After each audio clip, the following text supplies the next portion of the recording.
গৌৰৱ গগৈহঁতৰ তেনেকুৱা যদি অভিযোগ আনিছে সেইবিলাক মনে সজা অভিযোগ আচলতে, আৰু তেওঁলোকে এনেকুৱা বদনাম দিবলৈ বিচাৰে।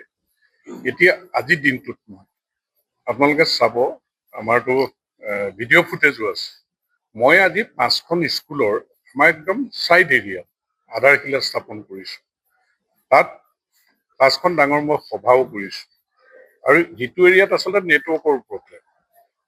এতিয়া আহি পেলাই মই গোটেই কথাখিনি অলপ ছচিয়েল মিডিয়াতো দেখিছো বা শুনিছো, তেওঁলোকে যিটো মোৰ ওপৰত বদনাম দিবলৈ বিচাৰিছে। এতিয়া আমাৰ কাৰ্যকৰ্তাক যেতিয়া মই খবৰ লৈছো, আমাৰ আজিৰ দিনটোত আমাৰ বুথ বিজয় অভিযান আছিল। তাৰমানে এইকেইদিন শংকৰ সংঘ অধিৱেশনৰ কাৰণে আমি 3 দিন কৰিব পৰা নাছিলো, জোৰদাৰ গতিত চলি আছে সকলো। যেতিয়া বাসুদেউ থানত ওচৰত আমাৰ বুথ বিজয় অভিযানত আহি থাকোতে দেখিছে 3খন মটৰচাইকেল ৰৈ পেলাই তেওঁলোকে আমাৰ যি বেনাৰ পোষ্টাৰ আছিলে সেই বেনাৰ পোষ্টাৰ বাসুদেউ থানৰ ওচৰে পাজৰে তেওঁলোকে এৰুৱাই পেলাইছে। আমাৰ বুথ বিজয় অভিযানৰ দলটোৱে সুধিলে, আৰে তোমালোকে কংগ্ৰেছৰ মানুহ, তোমালোকে কিয় তাতে কোনোবা পাপু বুলি এজন, ৰাজীৱ বুলি এজন এনেকে কৈছে যে তেওঁলোকে এৰুৱাইছে, কিয় এৰুৱাইছা তোমালোকে? কৈছে নহয়, আজি আমাৰ ইয়াত গৌৰৱ গগৈ আহিব বাসুদেউ থানত, তেওঁ চাকি বন্তি দিব, গতিকে তেওঁ যিহেতু আহিব, ইয়াত বিজেপি মানে কাষে বাৰেও থাকিব নালাগে। তেতিয়া তৰ্কাতৰ্কি ঠেলা হেঁচা হৈছে বুলি জনাইছে, আৰু তাৰপিছত কথাটো প্ৰচাৰ হৈ যোৱাৰ লগে লগে আমাৰ দলীয় কাৰ্যকৰ্তাখিনি কিনো হৈছে, কংগ্ৰেছে কিহৰ এইখিনি কৰিছে, এই কথাবিলাক অলপ এটা হুলস্থুলীয়া পৰিৱেশ এটা হৈছে। কিন্তু ইয়াততো গৌৰৱ গগৈৰ লগততো কোনো সন্মুখা সন্মুখী হোৱা নাই, বা গৌৰৱ গগৈ এগেইনষ্টত কিবা কিবি ইয়াত কৰা নাই। কিন্তু মই যোৱাকালি শুনা কথা কেইটামান মই এতিয়া অনুমান কৰিছো, যোৱাকালি আমাৰে জ্ঞান বুলি এজন ল'ৰা হাতীঙা, তেওঁ খুৰা কংগ্ৰেছৰ লিডাৰ নিপেন নাথ।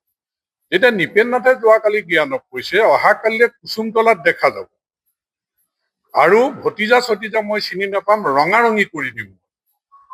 আৰু তেতিয়া তেওঁ সুধিয়ামালা কৰোঁতে জানাইছিলে যে বোলে কন্যাকাৰ মুখত, আমাৰ যিটো কন্যাকাৰ তাতে পেষ্টৰাইজ প্লান আছে, যিখিনি আমাৰ ল'ৰা ছোৱালী তাত কাম কৰে, ৰেষ্টুৰেণ্টৰ পৰা আৰম্ভ কৰি আছে, কন্যাকাৰ মুখত বোলে গৌৰৱ গগৈ আহি ধনা দিব। মই পাত্তাও দিয়া নাই, বিশ্বাসো কৰা নাই, যোৱাকালি ৰাতি শুনা কথা, বিশ্বাসো কৰা নাই এইটো কথা, কাৰণ সেইটো আমাৰ প্ৰতিষ্ঠান, কন্যাকাৰ লগত কিমান মানুহ জড়িত হৈ আছে। গতিকে গৌৰৱ গগৈ নিচিনা সাংসদ এজনে কন্যাকাৰ মুখত ধৰ্ণা দিবলৈ কি অধিকাৰত ধৰ্ণা দিব, আমি ইমান পাত্তা দিয়া নাই। তাৰমানে মই এতিয়া যিবিলাক শুনি আছো কথা, তাৰ পৰা অনুমান কৰিছো যে নদুৱাৰ সমষ্টিত এটা অপ্ৰীতিকৰ পৰিস্থিতি সৃষ্টি কৰিবৰ কাৰণে কংগ্ৰেছৰ কিছুমানে হুংকাৰ মৰা, কিবা মৰা, এই কথাবিলাক যোৱা দুদিনৰ পৰা তেওঁলোকে চলাই আছে, যে চাই ল'ম, পিচ কৰি দিম, এনেকুৱা কথা কিছুমান তেওঁলোকে কৈ আছে।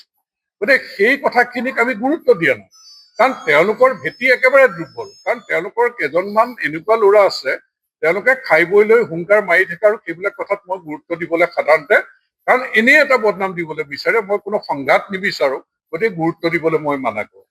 এতিয়া আজি যিটো কথা, যিটো পৰিৱেশ তেওঁলোকে কথা কৈছে, ইয়াততো তেওঁলোকে এইফালেদি গুচি গলে কি গৌৰৱ গগৈক কোনোবাই মাৰিবৰ কাৰণে, ইয়াত আক্ৰমণ কৰিবলৈ কাৰণে জাঠি জোং লৈ আছিল নেকি? ইয়াত মহাৰাষ্ট্ৰ লৈ আছে নেকি? এই যে নদুৱাৰ সমষ্টিৰ কাৰণে তেওঁলোকে ৰৈ গৈছে বুলি কৈছে, ইয়াততো আপোনালোকেও মিডিয়াৰ মানুহ আছে, আপোনালোকৰতো ভিডিঅ' ফুটেজ আছে। আমাৰ ল'ৰাখিনিয়ে কৰবাত মহাৰাষ্ট্ৰ লৈ পেলাই ৰৈ আছিল নেকি গৌৰৱ গগৈক বাধা দিবৰ কাৰণে? তেওঁলোকে যে গণতন্ত্ৰ নাই বুলি কৈছে ইয়াত, আমাৰ যদি প্ৰতিবাদ কৰে গণতান্ত্ৰিক পদ্ধতিৰে প্ৰতিবাদ কৰিব। গতিকে ইয়াত যিটো গণতন্ত্ৰক লৈ পেলাই তেওঁলোকে ডাঙৰ ডাঙৰ কথা কৈছে, মই শুনিছো ৰকিবুল হুছেইন এইবিলাক ছচিয়েল মিডিয়াত মই চাইছো, ডাঙৰ কথা কৈছে। কিন্তু মই ৰকিবুল হুছেইনক মনত পেলাই দিব বিচাৰিছো, যেতিয়া এজিপি গভৰ্ণমেণ্ট গৈছিল 96ৰ 2001 চনত গৈছিল, মোৰ থ্ৰেট আছিল উগ্ৰপন্থী, মোৰ AK-47 চিকিউৰিটি আছিল। তেতিয়া কংগ্ৰেছ চৰকাৰৰ দিনত মোৰ AK-47 ক্লজ কৰিছিল নে নাই? তেতিয়া আৰু দুদিন পিছত মই জয় সিদ্ধিত যেতিয়া পূব নাগশংকৰৰ ভোট কেন্দ্ৰৰ পৰা আহি থাকোতে, তেতিয়াৰ কংগ্ৰেছৰ বিধায়ক আমবাৰীত, সেই দীপলুঙা আমবাৰীত 15খনমান গাড়ী লৈ দা কুঠাৰ অস্ত্ৰ শস্ত্ৰৰে মোক ভেটি ধৰিছিল নে নাই? মোৰ PSO আছিল 2জন, আৰু 3জন বন্ধু আছিল, ভেটি ধৰিছিল। আৰু মই তেতিয়া লাইচেন্স ৰাইফল লৈ নামি দিছিলো, কাৰণ উপায় নাই যে মৃত্যুৰ আগত মই হাতত অস্ত্ৰ তুলি লবই লাগিব। আৰু মোৰ চিকিউৰিটিক এলাৰ্ট কৰি দিছিলো সেই সময়ত। আৰু সেই সময়ত 20 মিনিটমান পিছত যদি পিছফালৰ পৰা আৰ্মি গাড়ী নাহিলেহেঁতেন মই হয়তো আজি বাচি নাথাকিলো। আৰু মই আৰ্মি গাড়ীত যেতিয়া ৰাস্তা ক্লিয়াৰ কৰি দিছো মই আহি পেলাই চতিয়া থানাত সোমাইছিলো। চতিয়া থানাত মই FIR দিছিলো। আৰ্মিয়েও জনাই গৈছিল যে এইজন VIPক এনেকে এটেক কৰিবলৈ ধৰিছিল। কওকচোন সেই সময়ত ৰেজিষ্টাৰ কৰিছিল নেকি? এটামান আছামী ধৰিছিল নেকি?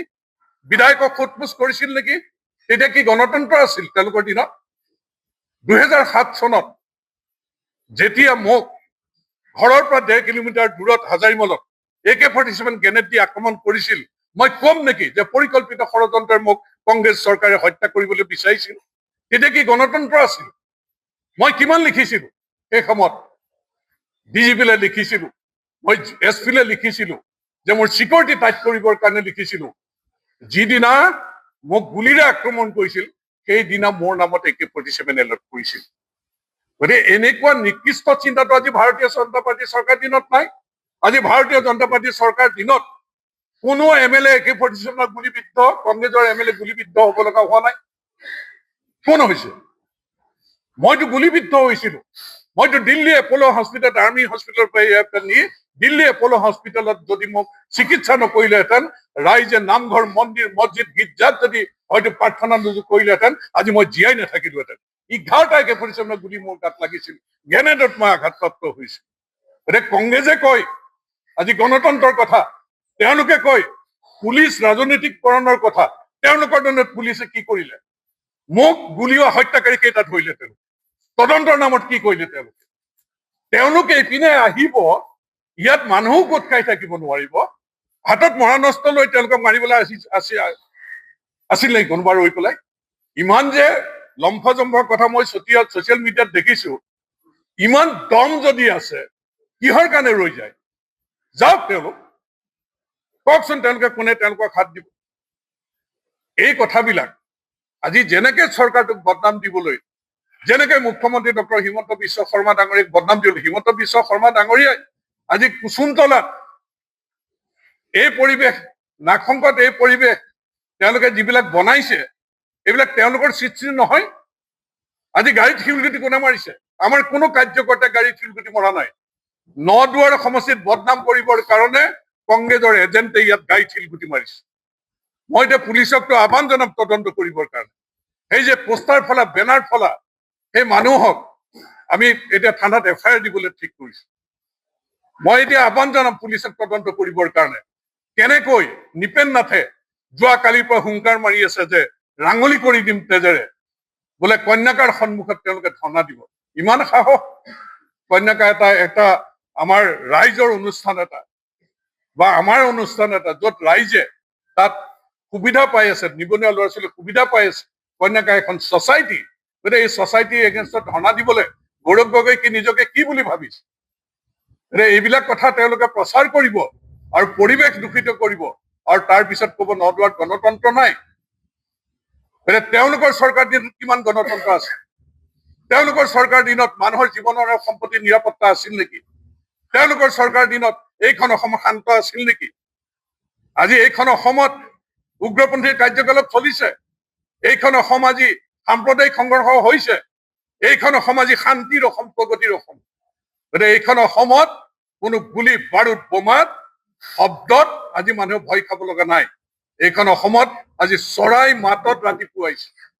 গতিকে এইখন অসমক লৈ পেলাই এইবিলাক পৰিকল্পিত ষড়যন্ত্ৰে নিৰ্বাচনৰ আগত অস্থিৰ পৰিৱেশ সৃষ্টি কৰি নিৰ্বাচনী মুনাফা আদায় কৰিবৰ কাৰণে চেষ্টা কৰিবলৈ কৰাটো উচিত নহয়। তেওঁলোকে এইখন অসম নেপাল সৃষ্টি কৰিবৰ কাৰণে বিচৰা যিকোনো কথাত গৌৰৱ গগৈ কি কৈছিল যে দোকান গগৈ মানে ভাঙি দিলেহেঁতেন বুলি। এইবিলাক কি কথা? যে তেওঁলোকে পৰিৱেশ সৃষ্টি কৰিব আৰু বদনাম দিবলৈ যাব আমাৰ ওপৰত, আমাৰ চৰকাৰৰ ওপৰত। জনতাই সকলো কথা বুজি পায়। তেওঁলোকৰ যোগ্য প্ৰত্যুত্তৰ জনতাই এইবাৰ নিৰ্বাচনত, 26ৰ নিৰ্বাচনত তেওঁলোকক দিব।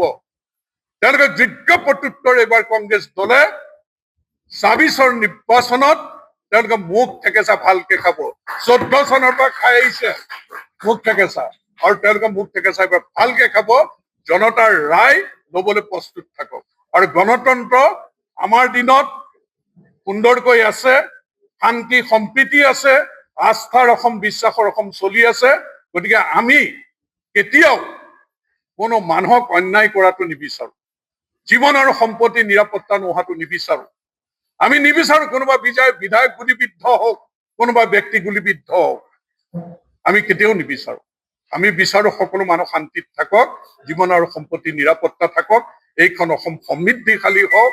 আমি যাতে ভাতৃত্বৰ বোধৰ এনাজৰীডাল টনকিয়াল কৰি আমি নদুৱাৰ অঞ্চলত যিটো শান্তি সম্প্ৰীতি ৰাখিছো, তেওঁলোকে কওকচোন ইমান নিৰাপত্তা নাই? তেতিয়াহ'লে সিদিনা অপজিশ্যন লিডাৰ দেৱত শইকীয়াই তেওঁ ফুল টিম লৈ আহি পেলাই এই যে জামুগুৰিতে তেওঁ ধলাই বিলত শংকৰ সংঘৰ অধিৱেশনত অংশগ্ৰহণ কৰি আমি সহযোগিতা কৰা নাই? তাত তেওঁলোকক আদৰা নাই আমি? ক'ত গণতন্ত্ৰৰ অভাৱ, ক'ত কংগ্ৰেছৰ লিডাৰ ফুৰিবলৈ মেলিবলৈ অভাৱ? কিন্তু কংগ্ৰেছৰ নামত, গৌৰৱ গগৈৰ নামত কোনোবাই ইয়াত ভাবুকি দিব, আমাৰ দলীয় কাৰ্যকৰ্তাক ধমকি দিব, এইটো ইয়াত নচলে, এইটো ইয়াত নচলে। তেওঁলোকে ভাবিব নালাগে গৌৰৱ গগৈ কি বুলি ভাবিছে নিজক? তেওঁ যি কব মানুহে, অসমৰ মানুহে বেদৰ বাণী বুলি ভাবিব নেকি? আজি যিবিলাক কংগ্ৰেছৰ লিডাৰে ইয়াত ডিঙি ফুলাই কথা কৈছে, তেওঁলোকৰ কথা আমাৰ জিলাৰ মানুহে, নদুৱাৰ মানুহে বেদৰ বাণী বুলি ভাবিব নেকি? ভাবিছে নেকি যে আমাৰ কোনো দায়িত্ব নাই? 5 বাৰ কৰি বিধায়ক হৈ জনতাৰ সেৱা কৰি আছো, জনগণক নিৰাপত্তা দি আছো, ৰাইজৰ কাৰণে বুকুত গুলি পাতি ল'বলৈ কুণ্ঠাবোধ কৰা নাই।